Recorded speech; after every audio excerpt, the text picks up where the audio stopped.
Hi, welcome to So Let's Sew with Wendy. I'm going to do a series of how-to videos, some really simple things and some maybe not so simple. And I thought we'd start off by doing a quilt sandwich.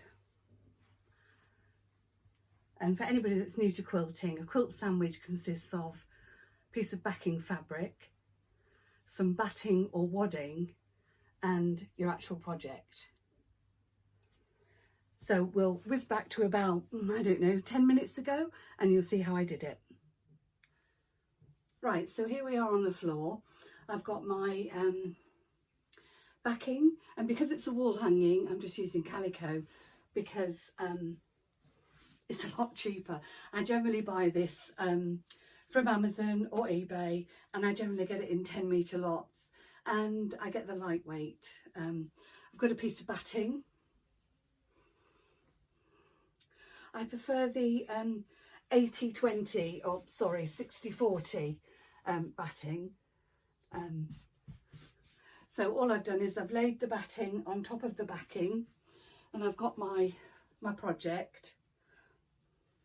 And we need to make sure that there's about 2 inches all the way round. Okay, so what I'm going to do first is I've got my 505 spray, because I actually, oops, let me get the lid off. I actually prefer sprays to pins. So I'll just go ahead and spray the back of my project. And then push it right down, nice and flat. And then I'll do the other side.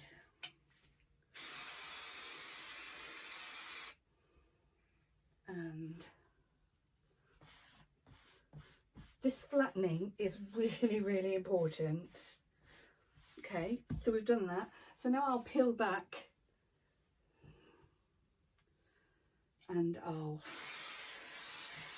spray an area which is bigger than my project and fold it back. And again, flattening as you go.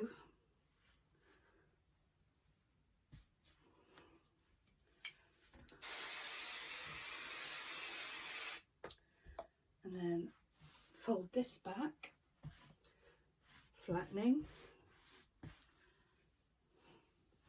Right, and then I do the cutting out. So what I'll do is I'll cut through, leaving approximately 2 inches all the way round.